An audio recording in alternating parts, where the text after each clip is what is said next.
Everyone, उम्मीद है आप सब लोग अच्छे होंगे। I am Kritika Sharma and welcome to our channel. जैसे कि स्टूडेंट्स आपको पता है हमने स्टार्ट की है 1000 important question of A biology, जिसमें कि हम कंप्लीट जो भी आपके बायोलॉजी है क्लास 11 क्लास 12 बॉटनी जूलॉजी दोनों को मिलके इकट्ठे डिस्कस कर रहे हैं। सो 1000 क्वेश्चन में हम कंप्लीट बायोलॉजी करेंगे। अब आप सोचोगे कि 1000 क्वेश्चन में कैसे बायोलॉजी कंप्लीट होगी। देखिए, हमने मैक्सिमम से मैक्सिमम क्वेश्चन कवर करने की कोशिश की है। जैसे कि एक टॉपिक एक क्वेश्चन बनाया गया है और उसके 4 पॉइंट्स को एक्सप्लेन किया जा रहा है, जिससे कि आपके मैक्सिमम से मैक्सिमम क्वेश्चन कवर हो रहे हैं। तो ये सीरीज़ बहुत ही बेनिफिट होने वाली है जो भी कम्पिटिटिव एग्ज़ाम की तैयारी कर रहे हैं उन सब के लिए। और एक बार चलो, बेशक हो सकता है कि कई बार आपको एक बार लर्न करने से नहीं हो, तो एक दो बार जब अगर उसको देख लोगे सीरीज़ को, क्वेश्चन खुद करने की कोशिश किया करोगे, तो आप जानोगे कि आपको याद हो रहे हैं क्वेश्चन, समझ आ रहे हैं।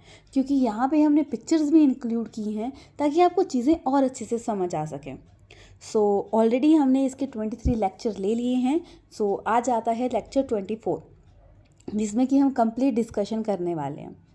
सो अगर आपने अभी तक हमारा चैनल सब्सक्राइब नहीं किया है तो सब्सक्राइब कीजिएगा, साथ साथ बेल आइकन दबा दीजिएगा ताकि आपको हर वीडियो की नोटिफिकेशन मिल सके। साथ ही साथ मैं आपको एक इन्फॉर्मेशन देना चाहूँगी कि हमने स्टार्ट किया है HPTAT मेडिकल के लिए कोर्स, ऑनलाइन कोर्स प्रोवाइड करवा रहे हैं। अगर किसी को भी नोट्स चाहिए, मॉक टेस्ट देने हैं या लाइव क्लासेस, रिकॉर्डिंग लेक्चर जो भी चाहिए होगा, तो नीचे दिए गए नंबर पे कांटेक्ट कर सकते हैं। हम पूरे पैकेज के साथ आपको कम प्राइस में हर चीज़ प्रोवाइड कर रहे हैं। सो नीचे दिए गए नंबर पे आप कांटेक्ट कर सकते हैं। सो चलिए स्टार्ट करते हैं आज की क्लास। आज हम मेनली ह्यूमन रिप्रोडक्शन के क्वेश्चंस को डिस्कस करने वाले हैं, जो कि है आपके क्लास 12 के। Formation and development of a blastocyte and its attachment to a uterine wall is called. जैसे कि आपको मालूम है गैमेट्स होते हैं, गैमेट्स के बाद जब हमारा जाइगोट बनता है, जाइगोट सिंगल सेल आता है, तो वो कैसे मतलब यूट्रलाइन वॉल में अटैच होता है ब्लास्टोसिस बन के, तो उस प्रोसेस को क्या बोलते हैं, चलिए देखते हैं। गैमेटोजेनेसिस, गैमेट की फॉर्मेशन। इंसेमिनेशन, जैसे कि स्पर्म मेल से ओवम तक ट्रांसफ़र होगा तो जो जेनिटल ट्रैक आते हैं वो आता है इंसेमिनेशन के अंदर। इम्प्लांटेशन आता है जब आपका ब्लास्टोसिस्ट होता है वो अटैच होता है यूट्रलाइन वॉल के साथ। गेस्टेशन, एम्ब्रियोनिक डेवलपमेंट आता है। तो यहाँ पे 4 टॉपिक्स आपके कवर होते हैं। Next question is which of the following help in A regulate a body temperature of A testis. देखिए, टेस्टिस होता है मेल में, वहाँ से सिक्रीट होते हैं स्पर्म। तो इससे पूछा गया है बॉडी टेम्परेचर को कौन रेगुलेट करता है। तो देखिए, ये है ह्यूमन रिप्रोडक्टिव ट्रैक, राइट। जैसे कि ये आता है आपका स्क्रोटम, स्क्रोटम आता है, और स्क्रोटम ये क्या करता है, कवरिंग होती है टेस्टिस की। और उसके आगे आता है एपिडिडाइमस, एपिडिडाइमस के बाद वासा डिफरेंसिया, वासा डिफरेंसिया के बाद आपका देखो ये पूरा वासा डिफरेंसिया आ गया। यहाँ पे इस पोर्शन को हम ब्लैडर बोलते हैं, और ब्लैडर के बाद ये आता है कॉर्पस कैवेनसम। फिर उसके बाद कॉर्पस कैल्शियम, उसके बाद आता है कॉमन पैसेज होता है यूरिथ्रा, स्पर्म की रिलीज़ के लिए, एंड आपके जो यूरिन की रिलीज़न के लिए, रिलीज़ करने के लिए, तो उसमें आता है यूरिथ्रा। फिर यूरिथ्रा के उस जो एंड पॉइंट होता है वहाँ पे फोरस्किन होती है जो उसको कवर करती है। ग्लैंड की बात करें तो बल्बो यूरिथ्रल ग्लैंड होते हैं, जिसको कि हम कॉपर ग्लैंड भी बोलते हैं, जो कि मदद करते हैं इसमें इसके मॉइस्चर बनाने के लिए। साथ ही साथ प्रोस्टेट ग्लैंड होते हैं जो कि मदद करेंगे इसमें पूरे सिस्टम, मतलब जो पूरा सिस्टम आता है उसको बैलेंस करने के लिए, जैसे फ्रिक्शनलेस मूवमेंट बनाने के लिए। हमसे पूछा क्या है, टेस्टिस मतलब स्क्रोटम क्या करता है। स्क्रोटम टेस्टिस की कवरिंग आती है जो मदद करता है आपका बॉडी टेम्परेचर, जो टेम्परेचर है इसके कंट्रोल करने का, राइट। फिर सेकंड चीज़ आती है, देखो ऑप्शन तो हमारा 1 क्लियर हो गया।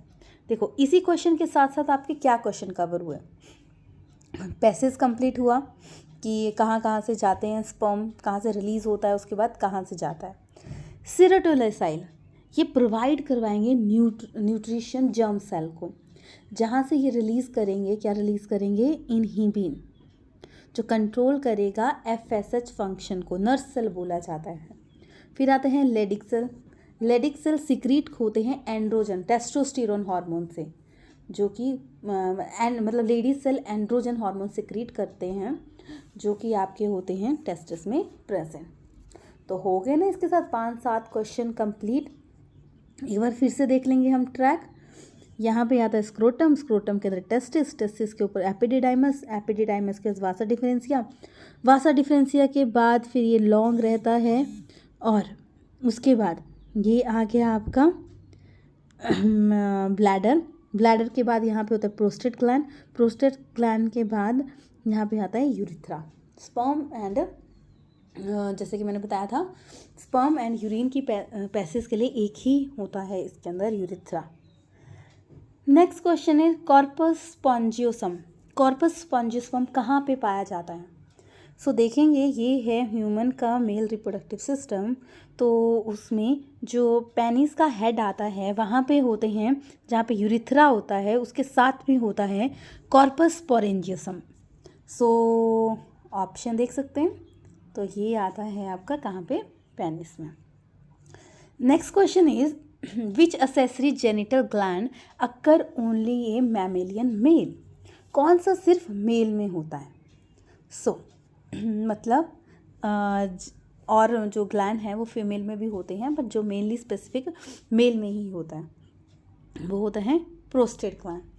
जो पार्ट होता है जैसे कि मैंने अभी बताया था, कहाँ जैसे ही होता है ये आप देखोगे, ये थी पिक्चर, यहाँ पे था प्रोस्टेट ग्लैंड, ये वाला। तो प्रोस्टेट ग्लैंड आता है, ये फ्रिक्शनलेस मूवमेंट में मदद करता है। चलिए नेक्स्ट क्वेश्चन आता है bidder canal, passage of. Bidder canal किसके पैसेज के लिए होती है? तो बीडर कैनाल अभी पढ़ा था हमने, ये होती है स्पर्म की पैसेज के लिए। So option C is the correct. देखिए जो आपका क्या क्या क्वेश्चन बनता है टेस्टिस से, कि उसको टेम्परेचर कौन रेगुलेट करता है, नर्स कौन करता है, एंड्रोजन हार्मोन कौन सिक्रेट करता है, यही मेन क्वेश्चन बनते हैं। Next is which of the following not a part of A fallopian tube? कौन सा इसमें से फैलोपियन ट्यूब का पार्ट नहीं है? सो फैलोपियन ट्यूब होती है फीमेल में, ये है फीमेल रिप्रोडक्टिव सिस्टम। तो फीमेल रिप्रोडक्टिव सिस्टम में आता है आपका यूट्रस। यूट्रस में आप देखोगे ये कनेक्ट है ओवरी के साथ, ये आती है फैलोपियन ट्यूब। तो फैलोपियन ट्यूब यूट्रस के वॉल के साथ जो पोर्शन अटैच है उसको हम इस्थेमस बोलते हैं, और बाकी लॉन्ग पोर्शन एम्पुला आता है। एम्पुला के एंड में होता है इनफंडिबुलम, और इनफंडिबुलम का पार्ट है फिम्ब्रिये। सो हमसे पूछा गया था कि फैलोपियन ट्यूब का पार्ट नहीं है, तो इस्थमस है, एम्पुला है, इनफंडिबुलम है। इनफंडिबुलम का पार्ट है फिम्ब्रिये। सो क्वेश्चन ये भी आ सकता है, यूट्रस के साथ कौन सा पोर्शन अटैच होता है, इस्थमस। ओवरी के साथ कौन सा रिलीज होता है, इनफंडिबुलम। सो जैसे कि ये यूट्रस आता है, यूट्रस की बाहर वाली लेयर को हम बोलते हैं पेरीमेट्रियम, मिडल वाली को बोलते हैं मायोमेट्रियम, और अंदर वाली को बोलते हैं एंडोमेट्रियम। और वेजाइना की ओपनिंग होती है यूट्रस में थ्रू सर्विक्स। चीज़ें याद रखनी है आपको। और हर मंथ जो ओवरी है हमारी, यहाँ से एक एग रिलीज़ होता है, जो कि मेंस्ट्रुअल साइकिल का जो पूरा सिस्टम होता है उसको बैलेंस बनाता है। सो ऑप्शन हमारा यहाँ पे करेक्ट हो जाता है D. Next question is which of the following depicted correct pathway transport? Sperm के ट्रांसपोर्ट के लिए करेक्ट पाथवे कौन सा है? सो देखेंगे यहाँ पे ये है आपका आता है रेसा, जहाँ से रिलीज़ होता है। फिर उसके बाद आता है आपका इफ्रेन डक्टलेस, फिर आता है एपिडिडाइमस, एपिडिडाइमस के बाद आता है वासा डिफरेंशिया। सो हमसे इतना ही स्टेप पूछा गया है, तो इसमें ऑप्शन बन जाता है बी करेक्ट, राइट। चलिए फिर नेक्स्ट क्वेश्चन की तरफ बढ़ते हैं। नेक्स्ट क्वेश्चन आता है आपका opening of A vagina in uterus through. देखिए ये है यूट्रस, फीमेल रिप्रोडक्टिव सिस्टम, ये है वेजाइना, ये है आपका यूट्रस। यूट्रस एंड वेजाइना की ओपनिंग होता है सर्विक्स के थ्रू, राइट। अभी किया था हमने ये फैलोपियन ट्यूब और ये जहाँ से एग रिलीज होता है हर मंथ। सो ऑप्शन यहाँ पे करेक्ट बन जाता है हमारा cervix, right, option B. Next question is कि which layer of uterus strong contraction after the birth. So जैसे कि मैंने अभी करवाया था आपको, यूट्रस की होती हैं 3 लेयर। आउटर लेयर को हम पेरीमेट्रियम बोलते हैं, मिडल को मीजोमेट्रियम मायोमेट्रियम बोलते हैं, अंदर को एंडोमेट्रियम बोलते हैं। सो जब बर्थ होना हो, याद रखना, बर्थ होना हो बेबी का, तो मायोमेट्रियम स्ट्रॉन्ग कॉन्ट्रैक्शन होती है और एंडोमेट्रियम की होती है जब मेंस्ट्रुअल साइकिल होता है। याद रखिएगा, मेंस्ट्रुअल साइकिल के टाइम पेन होती है तो वो किसकी वजह से होती है, एंडोमेट्रियम की कॉन्ट्रैक्शन की वजह से। सो 2-3 टाइप्स के इसके क्वेश्चन बन जाते हैं। सो बर्थ के टाइम पूछा है तो ऑप्शन यहाँ पे हो गया करेक्ट ए। चलिए नेक्स्ट क्वेश्चन की तरफ बढ़ते हैं। बार्नोनिथ gland of female corresponding to which gland of the male. तो याद रखिएगा, प्रोस्टेट ग्लैंड सिर्फ मेल में होते थे, ये पढ़ा था हमने। तो कॉपरस ग्लैंड हैं ये होते हैं बार्नोनिथ ग्लैंड, जो फीमेल एंड मेल के थोड़े सेम से करेक्टर रहते हैं। तो option A is the correct. Next question की तरफ बढ़ते हैं। Correct sequence of spermatogenesis stage leading to a formation of sperm in a mature human testis is. क्या क्या प्रोसेस रहते हैं जब स्पर्म की फॉर्मेशन हो, देखते हैं। सबसे पहले आपका माना होगी स्पर्मेटोजेनेसिस, जिसमें होगी माइटोसिस। माइटोसिस के बाद आपका बनेगा प्राइमरी स्पर्मेटोसाइट, यानी स्पर्मेटोगोनिया के बाद बनेगा स्पर्मेटोसाइट, और स्पर्मेटोसाइट्स की वजह से बाद में बनेगा सेकेंडरी स्पर्मेटोसाइट, और सेकेंडरी से बनेगा स्पर्मेटिड, स्पर्मेटिड से बनेगा स्पर्मेटोजोआ, जो कि हाफ रहते हैं नंबर, और स्पर्म फॉर्मेशन होगी। सो देखेंगे सीक्वेंस, देखो स्पर्मेटोगोनिया, स्पर्मेटोसाइट, स्पर्मेटिड, स्पर्मेटोजोआ, और इसको हम स्पर्म भी बोलेंगे। सो देखेंगे, देखो ऑप्शन आता है यहाँ पे, देखो पहले तो स्पर्मेटोगोनिया होता है तो फर्स्ट तो कैंसिल हो गया, सेकंड स्पर्मेटोगोनिया, स्पर्मेटोसाइट, स्पर्मेटिड, फिर स्पर्म, या आपको स्पर्म की जगह स्पर्मेटोजोआ भी लिखा हो सकता है। तो option B is the correct. Next question is number of a autosome in human primary spermatocytes. तो उसमें होते हैं नंबर ऑफ स्पर्मेटोसाइट्स, सो आगे 44, option B is the correct. Next question is what happen during spermatogenesis. तो spermatogenesis के time mitosis भी होती है, मियोसिस भी होती है, तो option C is the correct. Next question की तरफ अगर हम बढ़ते हैं तो आता है which of the following haploid nature. So अभी किया था हमने कि स्पर्मेटोगोनिया होता है तो हैप्लॉइड नेचर का होता है आपका, देखो पहले कितने थे 46 क्रोमोसोम, उसके बाद कितने बने, पहले फर्स्ट माइटोटिक डिवीज़न हुई, पहले 2 बने, 2 से 4, 4 से फिर हमने 1 लिया और 1 की फिर डिवीज़न हुई, उस डिवीज़न के फिर 4 बने, 4 से वो फिर स्पर्म में बना। तो क्या आ जाएगा इसमें, हैप्लॉइड जो रहता है वो रहता है स्पर्मेटिड्स, राइट, स्पर्मेटिड्स आता है, तो option A is the correct. चलिए फिर नेक्स्ट क्वेश्चन की तरफ बढ़ते हैं। Acrosome of a sperm contain. So अभी किया था हमने कि क्या डिस्कस किया था हमने कि स्पर्म होता है मेल में, तो मेल में जो स्पर्म होता है वो देखो कैसे दिखता है ये, तो हेड पोर्शन में जो होता है वो एक्रोजोम आता है, एक्रोजोम के बाद आता है नेक पोर्शन, नेक के बाद आता है मिडल पोर्शन, तो मिडल पोर्शन में होता है में लार्ज माइटोकॉन्ड्रिया होते हैं, फिर आता है टेल, और टेल के बीच में होता है एक्सोलेमा। सो हमसे पूछा है जो एक्रोजोम होता है इसमें ऐसा क्या खास होता है जो इसको मूवेबल बनाता है? तो इसके अंदर होता है हाइड्रोलिटिक एंजाइम।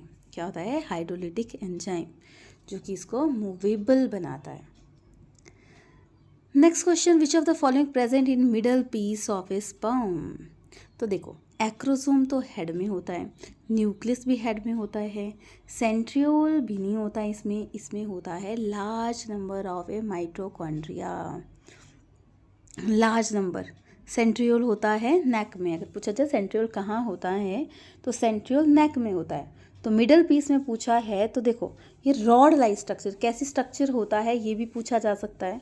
तो रॉड लाइक स्ट्रक्चर होता है जिसे हम कंसीडर करते हैं, क्या कंसीडर करते हैं? माइटोकॉन्ड्रिया होता है, जो कि आपको पता है mitochondria power house of the cell बोला जाता है। तो यानी ये सारा कंट्रोल इसके मिडल पीस में है। तो option B is the correct. Next question is the principle tail piece of a human sperm show a microtubule. तो टेल में होते हैं माइक्रोट्यूब्यूल, तो उसकी अरेंजमेंट कैसे होती है? तो उसकी अरेंजमेंट होती है 9+2। याद रखिएगा कैसी अरेंजमेंट होती है? 9+2। नेक्स्ट क्वेश्चन की तरफ, पोलर बॉडी फॉर्म ड्यूरिंग, कब होती है? सो देखेंगे, ये है स्पर्मेटोजेनेसिस, स्पर्म की फॉर्मेशन, ऊगोनिया मतलब ऊजेनेसिस मतलब ओवम की फॉर्मेशन जो कि फीमेल में होती है, स्पर्मेटोजेनेसिस किस में होती है? मेल में। स्पर्मेटोजेनेसिस में पहले बनेगा प्राइमरी स्पर्मेटोसाइट्स, और यहाँ पे भी सेम oocyte बनेगा।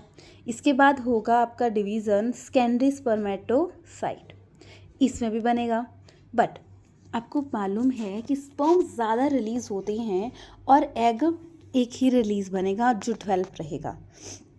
अब कौन सा स्पर्म अटैच होगा ओवम के साथ, उसके हिसाब से इसकी आगे डिवीज़न होगी। सो देखेंगे, जैसे कि स्पर्म के ना ये चारों के चारों आगे फॉर्म करके स्पर्म बना देंगे। बट oogenesis में इसमें जैसे कि इसकी भी बॉडी बने ना, जैसे 4, तो 4 बने, इसमें सिर्फ 3 पोलर बॉडी बन जाएगी और सिर्फ एक ही आगे डेवलप होगा। ऊटिड से ओवम बनेगा सिर्फ एक। तो पोलर बॉडी किस में बन रही है? oogenesis में। तो ऑप्शन यहाँ पे करेक्ट बन जाता है हमारा बी।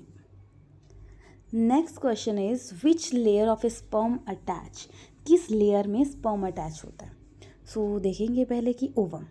देखो, ओवम होता है भारी, तो भारी चीज़ मूव नहीं करती। स्पर्म होता है हल्का, तो स्पर्म अटैच हो जाता है और ओवम के साथ अटैच होता है।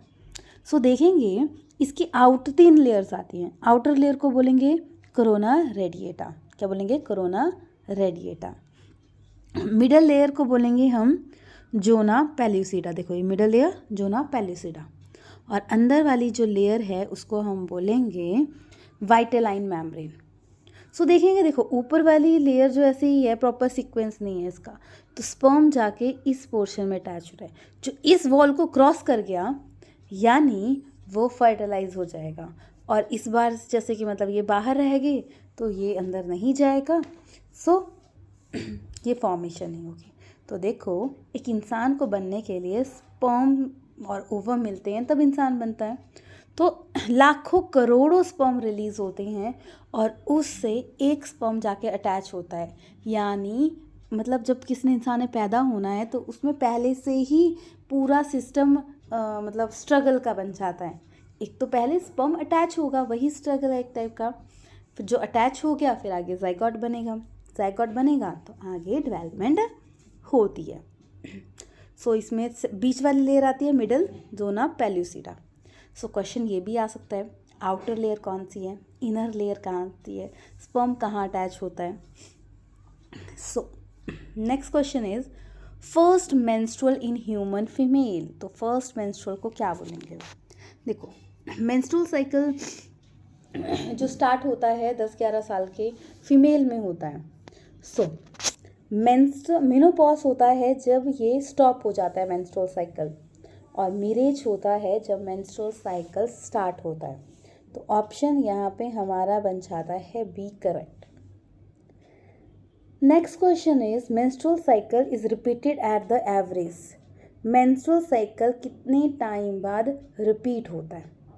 तो मेंस्ट्रुअल साइकिल में एवरेज, ऑन एन एवरेज बोलें तो 28 डेज़ का रहता है। जिसका 28 डेज़ का सिस्टम रहता है यानी वो हेल्दी पर्सन है, और जिसका नहीं होता यानी थोड़ा बहुत अप डाउन चला रहता है, बट मेनली 28 डेज़ का पीरियड रहता है। अब मेंस्ट्रुअल साइकिल जैसे कि आप बोलते हो 28 डेज़ का होता है, तो इसमें जोन बने हैं। तो सबसे पहले हम पूछ रहे हैं यहाँ पे ovulation occur during influence. Ovulation कब हो रही है? सो समझेंगे इसको कि ओव्यूलेशन कब हो रही है।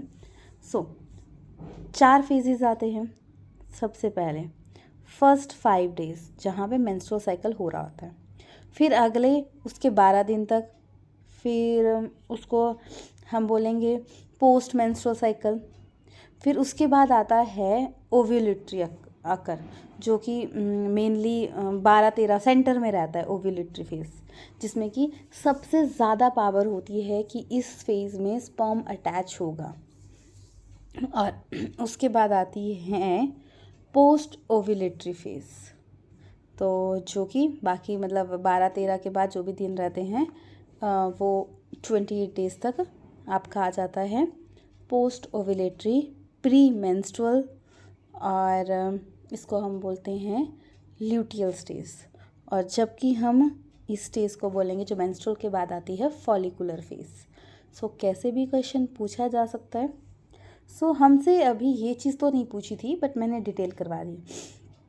अभी पूछी थी ओव्यूलेशन अक्कर ड्यूरिंग इन्फ्लुएंस, किस के इन्फ्लुएंस से ओव्यूलेशन हो रही है? तो LH, ल्यूटेटिंग हार्मोन, ठीक है, इसकी वजह से क्या हो रही है? ओव्यूलेशन होती है, जिसमें कि सबसे ज़्यादा चांस रहते हैं कि प्रेग्नेंट होने के, क्योंकि इस टाइम ना कॉर्पस ल्यूटियम ओपन होता है। अगर स्पर्म अटैच हो जाएगा तो फॉर्म कर देगा, नहीं अटैच हुआ तो वो फिर से वो डिग्रेडेड होना स्टार्ट हो जाता है और मेंस्ट्रुअल साइकिल ऑब्टेन होता है।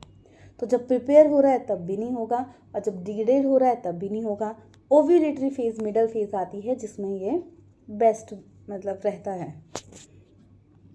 फिर menstrual cycle occur due to lack of. Menstrual cycle किसकी वजह से होता है? मतलब क्या कमी आएगी जिसकी वजह से मेंस्ट्रुअल साइकिल फॉर्म करेगा? तो वो होगी प्रोजेस्टेरॉन। क्या होगी? प्रोजेस्टेरॉन, फीमेल हार्मोन बोला जाता है। Next question is in which phase no change in uterine membrane. तो देखो अभी मैंने बोला था 4 फेजेस में मेंस्ट्रुअल साइकिल बंटा होता है, 28 डेज़ का पीरियड रहता है। सबसे मेंस्ट्रुअल साइकिल के बाद जो 10 से 12 दिन का टाइम होता है उसको हम बोलते हैं follicular phase, post menstrual and pre ovulatory. Ovulatory phase आता है 14, मतलब 12 से 14 या 15 दिन 4 दिन का गैप रहता है, इसे हम ओव्यूलेटरी फेज बोलते हैं।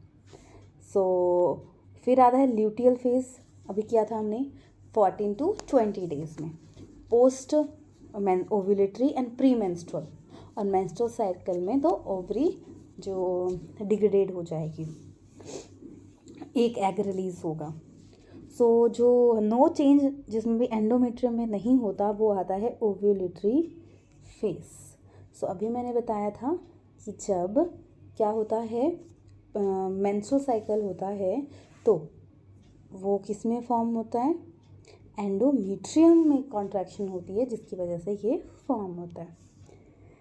Next is oyster cycle occurring. Oyster cycle किस में होता है? तो समझेंगे, एक होता है मेंस्ट्रुअल साइकिल, एक होता है ओइस्टर साइकिल। जैसे कि प्रीमेट्स होते हैं, मॉन्की, एपीज, ह्यूमन बीइंग, इनमें होता है मेंस्ट्रुअल साइकिल।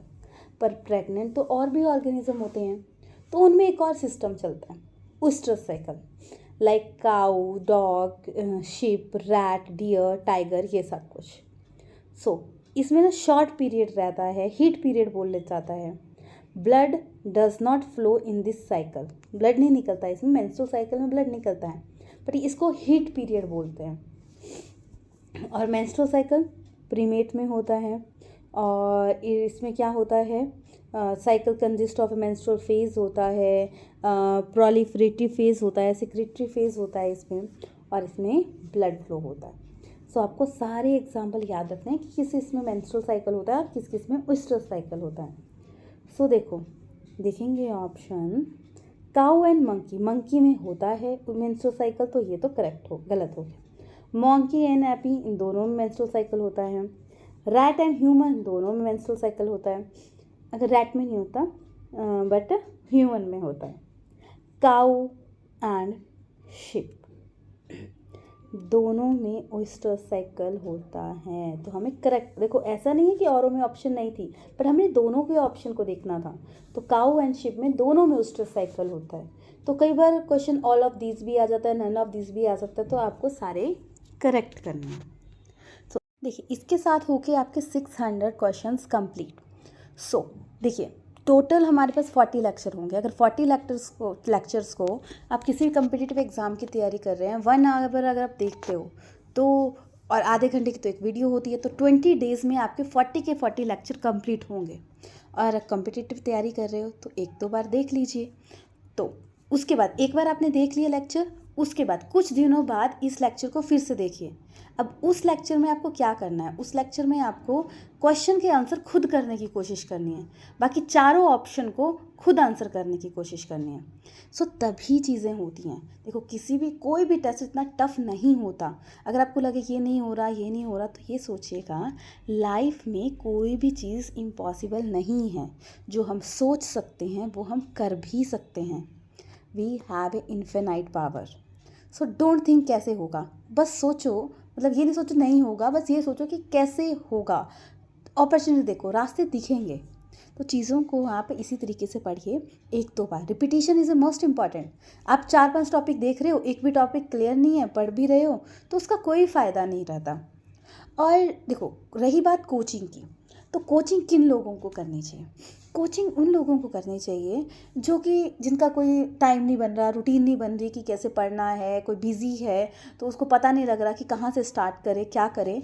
तो उन लोगों को जिनका पता नहीं लग रहा उनको कैसे तैयारी करनी चाहिए, क्या नहीं करना चाहिए, उन्हें कोचिंग लेनी चाहिए।